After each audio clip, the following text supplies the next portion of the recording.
Kembali di Rakyat Bersuara, saya langsung ke Bung Firdaus. Bung Firdaus, Anda hari Kamis nanti datang dan Anda niat untuk mau buka-bukaan, betul?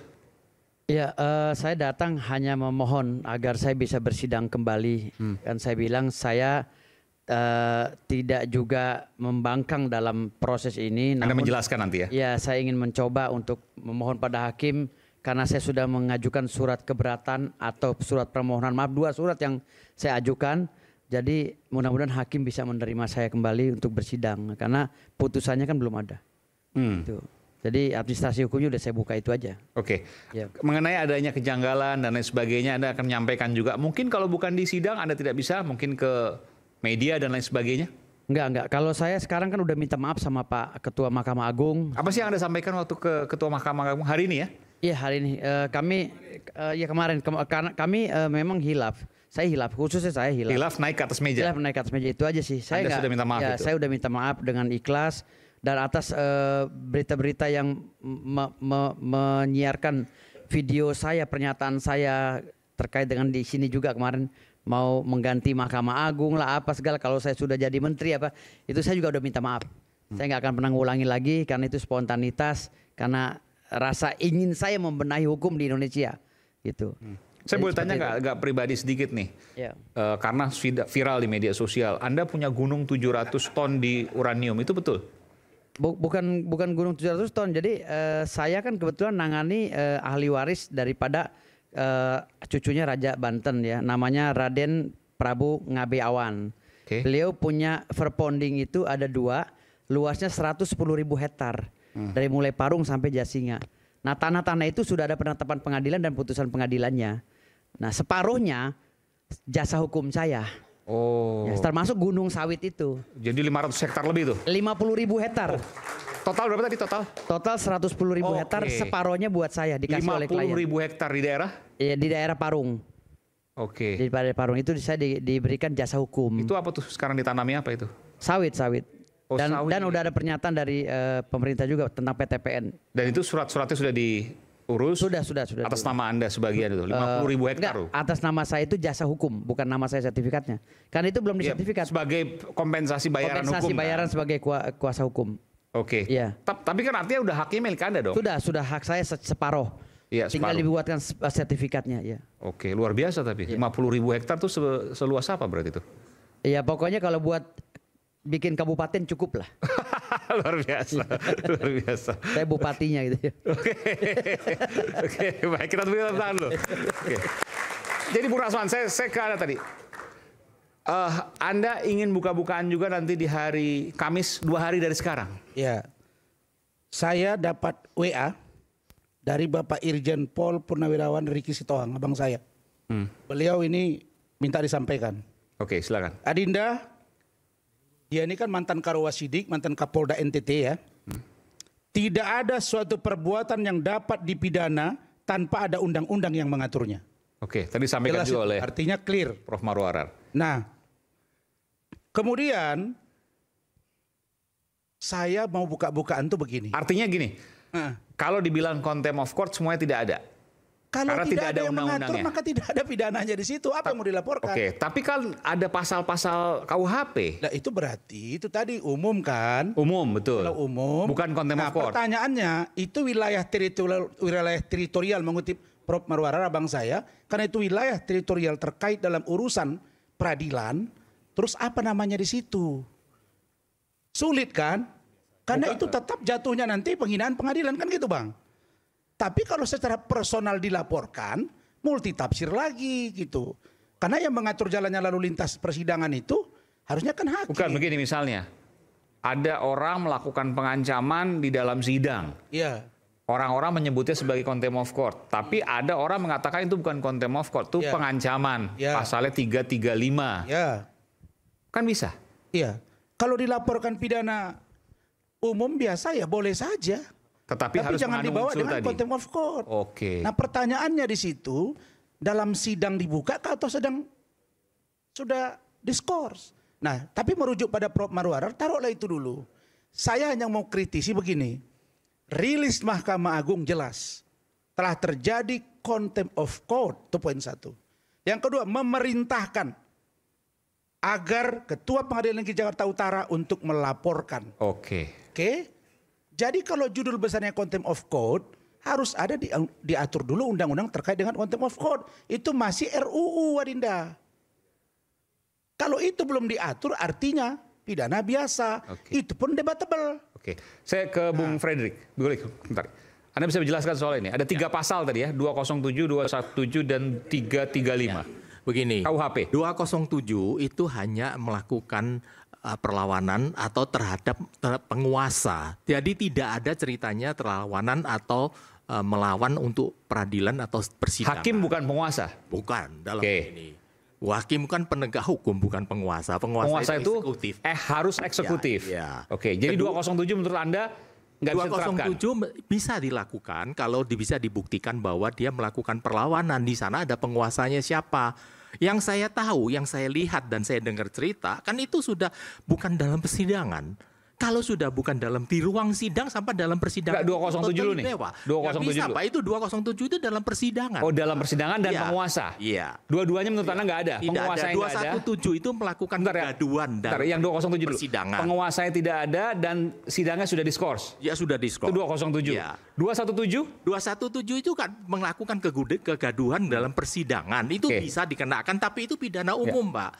Jadi beginilah Pak, janganlah kita dalam hal ini Pak ya selalu melakukan suatu contempt of court. Itu bahasa Inggris Pak, kita itu di Indonesia Pak.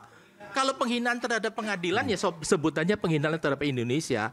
Kalau 217 penghinaan terhadap 207 kan itu adalah melakukan penghina badan atau pejabat hukum. Kan 207 kita sudah sampaikan. Harus ada penguasa dan di dalam sidang. Iya. Dua-duanya tidak ada. Tidak ada.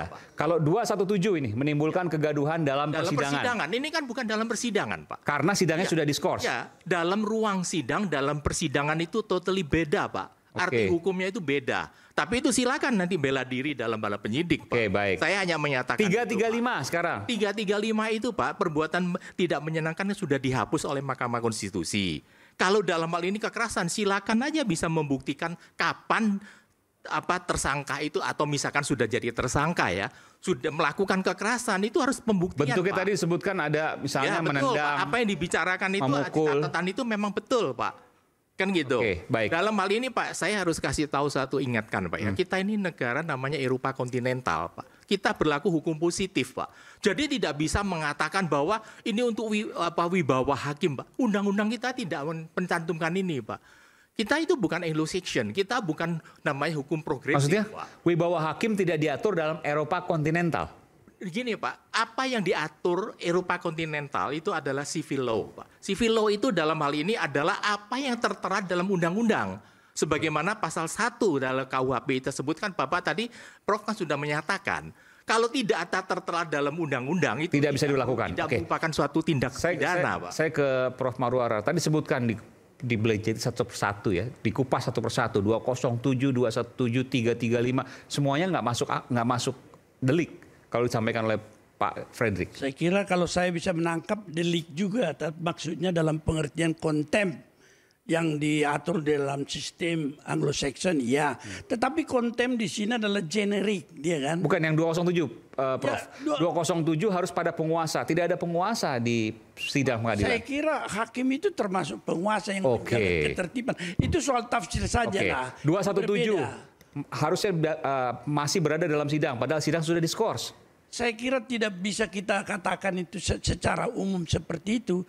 Tetapi sidang masih ada atau tidak, tetap apakah itu merusak atau katakanlah mengganggu wibawa peradilan secara umum. Kita bisa melihat seperti itu. Tetapi itu nanti adalah tafsirnya beda. Yang akan ada di dalam proses peradilan. 335 pengancaman itu harus dengan kekerasan, misalnya saya kira, menendang. Jadi 335 di sini. Jadi perbuatan tidak menyenangkan itu aja yang dihapus oleh MK itu. Tadi kan jelaskan Bung Rasman tidak ada menonjok misalnya, menendang misalnya. Apakah bisa diberlakukan pasal 335 itu? Jadi saya tidak masuk ke kasus ini. Sebenarnya kan kita tidak memasuki kasus dalam soal ini karena kita tidak bisa melihat secara terinci semua ini. Tetapi itu nanti kalau di kepolisian tentu misalnya Pak Rasman tentu akan menjawab bela diri kan, termasuk kalau diajukan itu sebagai suatu perkara pidana di pengadilan akan melakukan pembelaan itu. Tetapi soal tafsir tentu kepolisian memiliki tafsir sendiri.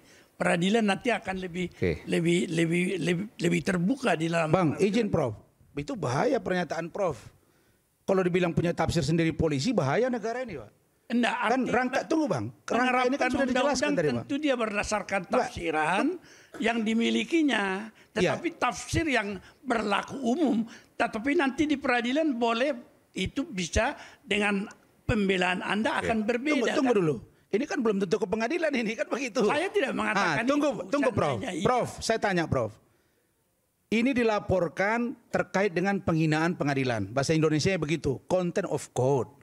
Kita udah sepakat tadi Bang, bahwa itu belum ada yang mengatur. Saya dilaporkan adalah contempt of court. Kalau tidak diatur, apakah ini layak untuk diproses? Itu dulu Prof. Tadi saya sudah jawab itu kan. Tidak Prof kan? Jadi saya tidak memasuki kasus Pak Rasman. Bukan. Maksud saya kalau tidak. Jangan dipaksa saya masuk ke kasus. Saya hanya melihat apa tugas hakim dalam mempertahankan wibawa peradilan. Itu saja. Bahwa itu secara generik dia dikatakan contempt, meskipun sudah dikatakan itu adalah konsep Anglo-Saxon. Ya, tetapi bagaimana di dalam undang-undang yang sedang dirancang atau sudah dirancang dari sejak lama, undang-undang contempt of court namanya juga dibagi kita. Belum ada. Ya sampai sekarang belum ada. Kalau merujuk pada Anglo-Saxon dan style Europe kontinental itu kan different. Berbeda kan? Karena itu belum ada, artinya tidak ada yang bisa dipidana di situ, kan itu Prof. Saya kira saya tidak usah menjawab ini kan, saya sudah terangkan tadi bahwa saya tidak memasuki kasus konkret seperti ini, tetapi bagaimana secara umum harus dijaga wibawa peradilan dan apa yang dipandang oleh hakim sebagai hal yang layak dilakukan, yaitu dia melapor kepada kepolisian. Prof, kita setuju Prof. Begini Pak, begini saya sambungkan ya. Bila dalam hal ini hakim merasa pengacara atau terdakwa itu melakukan suatu perbuatan yang tidak menyenangkan bagi mereka, itu terutama terhadap advokat. Yang pertama kali harus dilakukan oleh hakim itu adalah melaporkan kepada Dewan Kehormatan organisasi yang menaungin Anda. Ya, itu bukan betul. Dalam hal ini langsung dipidana. Memang dalam hal ini melaporkan katanya contempt of court dalam laporannya ke Barreskrim. Saya lihat, tidak lihat ya, saya coba mendengar cerita. Tetapi di sana kan dicantumkan pasal itu adalah pidum. Tidak ada kaitan sama contempt of court. Kalau pidum silakan dibuktikan. Saya tidak mengatakan benar atau tidak. Oke, apakah nanti akan terbukti atau tidak? Tentu ini masih jadi pertanyaan. Kita akan balik saat lagi.